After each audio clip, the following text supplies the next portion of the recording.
Olá pessoal, meu nome é João Paulo, eu faço parte do grupo PET Engenharias e no vídeo de hoje a gente vai tratar do assunto mecanismos de transferência de calor, que é um assunto referente à disciplina de fenômenos de transporte 2. Eu trouxe esse assunto porque eu acho que ele é essencial para que a gente possa compreender como o calor ele se move a diferentes sistemas e materiais, e o nosso foco será em três mecanismos principais, que são eles: a condução, a convecção e a radiação. Então, cada um desses três tipos de mecanismos, eles possuem características distintas e desempenham, um papel crucial em diferentes contextos de transferência de calor. Então, aqui, inicialmente, eu vou falar um pouco sobre a condução. Para isso, eu trouxe esse esquema, essa figura, para explicar um pouco melhor para vocês como esse mecanismo ele acontece. Então, a condução ela é um processo, pelo qual o calor ele é transferido através de um material sólido. Então, aqui, por exemplo, poderia ser uma parede. E esse calor é transferido de uma região de alta temperatura para uma região de baixa temperatura, sem o movimento do material em si, certo? Então, por exemplo, aqui eu tenho uma temperatura T1, essa superfície tem uma temperatura T1 e essa temperatura T2, sendo que essa temperatura T1 ela é maior do que a temperatura T2. Então, o fluxo ele vai transferir da superfície de temperatura T1 para a superfície de temperatura T2. Lembrando que aqui se trata, de apenas uma superfície em si. Então, quando eu falo superfície, é basicamente da face T1 para a face T2. Então, nesse exemplo que eu estou mostrando para vocês, se vocês observarem bem, nós temos aqui algumas partículas, certo? Então, as partículas mais energizadas, elas estão nessa região mais quente T1, enquanto as partículas menos energizadas, estão nessa região mais fria, que é a temperatura T2. Então, quando essas partículas quentes, elas colidem com as vizinhas, que são essas partículas mais frias, ocorre a transferência de calor. Então, esse processo ocorre porque as partículas quentes, que possuem maior energia, elas transferem parte dessas energias para as partículas frias. Então, durante a colisão, ocorre essa transferência de calor. E durante as colisões, isso vai acontecer, essa transferência vai acontecer até que as temperaturas das partículas elas se igualem. Ok? Então, com base no que eu falei, espero que tenha dado para entender, a gente tem o seguinte: as temperaturas mais altas, que geralmente estão associadas às energias moleculares mais altas. E quando moléculas se chocam, ocorre a transferência de energia das moléculas mais energéticas para as menos energéticas. Então, se eu tenho aqui na superfície T2, na face T2, moléculas mais energizadas, quando elas se colidem com essas moléculas da superfície T2, dessa face aqui, vai ocorrer a transferência de calor. Então, elas perdem parte da energia, elas cedem, parte dessa energia para essas moléculas que são menos energéticas. Então, é assim que acontece o processo da condução. Dado que a gente já entendeu o processo, como ocorre o processo de condução, a gente agora consegue calcular o fluxo de calor gerado por condução através da lei de Fourier. Então, a lei de Fourier, ela nos diz o seguinte: então, o fluxo de calor, que é representado pela letra Q, com aspas, é igual a menos o K multiplicado pelo gradiente de temperatura, que é a variação da temperatura por unidade de distância. Esse K nada mais é do que a condutividade térmica do material, e as questões elas geralmente dão essa constante, visto que vai depender do tipo de material que está sendo trabalhado. Caso não dê, é porque você já tem tanto o fluxo de calor quanto o gradiente de temperatura. Então, para encontrar a condutividade, basta isolá-la, certo? Mas caso não, como eu mencionei, sempre a questão vai dar a condutividade térmica. Então, o fluxo de calor é igual a menos a condutividade térmica vezes o gradiente de temperatura. Então, quando eu estou tratando do gradiente de temperatura, como eu mencionei, seria justamente a variação da temperatura por unidade de comprimento.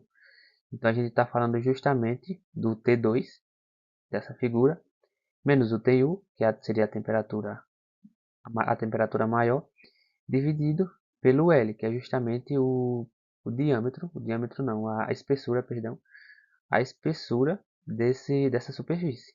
Então, seria justamente essa, esse lado aqui, certo? O tamanho desse lado aqui. Então, como vocês podem observar, como eu mencionei, a temperatura 2 é inferior à temperatura 1. Então, quando eu realizo essa subtração, isso aqui vai resultar em um número negativo. Mas como eu estou multiplicando pelo um K que está negativo também, certo? Eu tenho um sinal de negativo na frente do K. Então, quando eu realizo essa multiplicação, eu tenho um fluxo de calor positivo. Então, como eu mencionei, para esse fluxo aqui, esse fluxo térmico, quando eu considero que a subtração que eu realizo na variação da temperatura é a temperatura mais baixa menos a mais alta, eu tenho que utilizar esse sinal negativo ao lado da condutividade térmica, justamente para eu fazer, né, com que esse fluxo térmico ele seja um fluxo positivo. No entanto, se eu fizer o inverso, então se eu no momento em que eu for calcular a variação da temperatura, eu calcular a temperatura mais alta menos a temperatura mais baixa, que seria justamente o T1 menos o T2, então eu posso, né, utilizar essa fórmula, simplificar a fórmula para essa aqui. Então, o fluxo térmico seria a condutividade térmica vezes a temperatura 1, que é a temperatura mais alta, menos a temperatura 2, que é a temperatura mais baixa, dividido pela espessura da parede. Então, o fluxo é igual a K vezes a variação da temperatura dividido pelo diâmetro não, pela espessura da parede. Agora, se eu quiser calcular a taxa de perda de calor, eu também consigo utilizar a lei de Fourier, certo? Então, eu vou pegar esse fluxo térmico que eu encontrei através dessa fórmula anterior e vou multiplicar ele pela área dessa seção que eu estou analisando. Então, basicamente, eu vou pegar o menos K vezes T2 menos T1 dividido pela espessura da parede vezes a área. Ou, simplesmente, área vezes o K vezes o T1 menos o T2 dividido pela espessura da parede, quando eu estou tratando da variação da temperatura da maior para a menor. Então, aqui agora a gente passando para um mecanismo por convecção, então a transferência de calor por convecção, eu trouxe aqui um esqueminha para mostrar para vocês como ocorre essa transferência de calor, certo? Então, como vocês podem observar na figura, a gente tem esse fluxo de calor, a gente tem uma superfície aquecida, que é essa superfície aqui com a temperatura Ts, e a gente tem um fluido, onde esse fluido, a temperatura desse fluido, na verdade, é representado por esse T infinito, certo? Então, quando esse fluido ele passa sobre essa superfície sólida que está aquecida, há uma temperatura diferente. Então, ele troca calor com essa superfície, certo? Causando assim a transferência de calor. Então, esse processo é chamado de convecção. Então, vocês precisam observar justamente esses parâmetros que eu mencionei. Então, a gente tem esse fluxo, a gente tem um fluido com temperatura T infinito e a gente tem uma superfície aquecida com uma determinada temperatura Ts. Além disso, a convecção, a transferência de calor por convecção, ela pode ocorrer de forma natural, que é justamente quando, quando a convecção ela ocorre devido a diferenças de densidades que causam o movimento do fluido por conta própria, ou por convecção forçada, que ocorre quando há um mecanismo externo, como o ventilador, que faz o fluido se mover. Além disso, a gente também tem a convecção por ebulição ou condensação, que é justamente onde ambos esses tipos ocorre a troca de calor latente. Então, a gente tem aqui a ebulição e aqui a condensação, certo? Então, para calcular o fluxo de calor por convecção, a gente tem a chamada lei do resfriamento de Newton.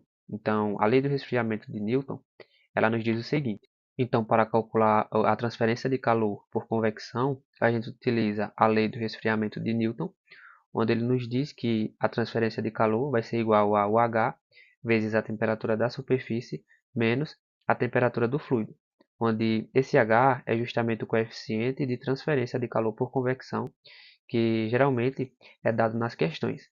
Além disso, para calcular a taxa de transferência de calor, vai ser igual para todos os mecanismos de transferência de calor. Então, basta você multiplicar esse Q, linha a linha, que é o fluxo de transferência de calor, pela área da superfície que você está analisando. Então, agora, indo para o mecanismo de transferência de calor que ocorre através da radiação, a gente tem essa representação, onde esse Ts ele representa a temperatura absoluta, esse G a irradiação e esse E o poder emissivo. Então, a radiação ela é o processo onde essas ondas, onde a transferência de calor, perdão, ela ocorre através de ondas eletromagnéticas, certo? E elas não precisam de um meio físico para ocorrer, através dos mecanismos que eu citei anteriormente, que foram a condução e a convecção.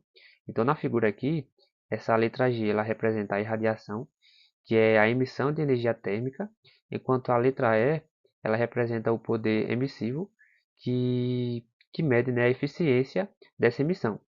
Então, como eu mencionei para vocês, a radiação ela não precisa de um meio físico para ocorrer. Pelo contrário, ela ocorre de forma mais eficaz no vácuo, visto que não há obstáculos para que essas ondas eletromagnéticas elas se propaguem. Então, para eu conseguir calcular esse poder emissível E, eu posso utilizar a seguinte fórmula. O meu poder emissivo ele vai ser igual a essa constante vezes o Ts à quarta, onde, como eu mencionei anteriormente, esse Ts ele representa a temperatura absoluta, e essa constante nada mais é do que a constante de Stefan Boltzmann, que é justamente o cara por trás da nossa equação, onde a gente vai calcular o poder emissivo através da lei de Stefan Boltzmann. Então a gente tem que o Ts é a temperatura absoluta, e essa constante ela representa a constante de Stefan Boltzmann, né? Que é justamente igual a 5,67 vezes 10 a menos 8 watts por metro quadrado vezes Kelvin a quarta. Okay? No entanto, essa equação que eu mencionei anteriormente, ela tem um fluxo térmico, né, que é indicado por um corpo negro. Então, em uma superfície real, o fluxo térmico emitido ele é menor do que aquele emitido por um fluxo negro, por um corpo negro. Então, essa temperatura ela é dada por o poder emissivo vai ser igual à emissividade, que é essa letra grega aqui, vezes a constante de Stefan Boltzmann, vezes a temperatura, o Ts elevado à quarta potência. Vale mencionar, né, que essa emissividade ela sempre vai variar de 0 até 1. Então, os valores que às vezes são dados nas questões, quando não pede para você encontrar a emissividade, né, eles sempre vão ser entre 0 e 1. Agora aqui a gente tem a taxa na qual a energia térmica ela é absorvida, representada pela, essa, pela essa equação aqui, G ABS, vai ser igual a, a esse alfa, né, que é a propriedade radiante da superfície, conhecida como absortividade, vezes a irradiação, que é justamente a letra G. Além disso, como a emissividade, a absortividade, ela sempre também vai variar de 0 até 1, certo? Então, os valores também dados nas questões, se vocês observarem, sempre vão ser entre 0 e 1.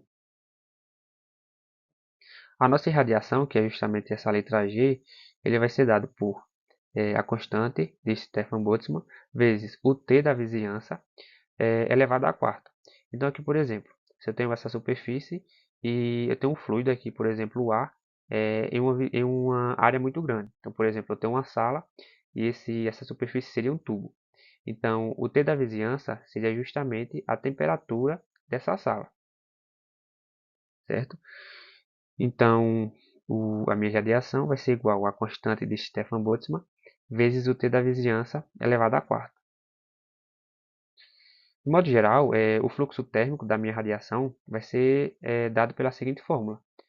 A emissividade vezes a constante de Stefan Boltzmann vezes a temperatura absoluta elevada à quarta menos a temperatura da vizinhança elevada à quarta. Ainda assim, eu posso representar o meu fluxo de calor por radiação através do coeficiente de troca de calor por radiação, que é esse HR. Onde esse HR ele vai ser a emissividade vezes a minha constante de Stefan Boltzmann vezes, entre parênteses, né, a temperatura absoluta mais a temperatura da vizinhança vezes a temperatura absoluta ao quadrado mais a temperatura da vizinhança ao quadrado. Então, quando vocês substituem essa fórmula nesse HR, vocês vão obter justamente essa fórmula anterior que eu mencionei, que é justamente a emissividade vezes a constante de Stefan Boltzmann multiplicado pela temperatura absoluta à quarta menos a temperatura da vizinhança à quarta. Então, pessoal, a nossa aula de hoje foi basicamente isso. Aqui eu mostrei a parte mais teórica, então eu procurei mostrar para vocês as equações que a gente tem para calcular as transferências de calor, né, os mecanismos de transferência de calor através da condução, da convecção e da radiação. E na próxima aula a gente vai resolver alguns exercícios envolvendo esses mecanismos de calor que eu citei através dessas fórmulas que eu também mostrei para vocês, certo? E é isso, e até a próxima.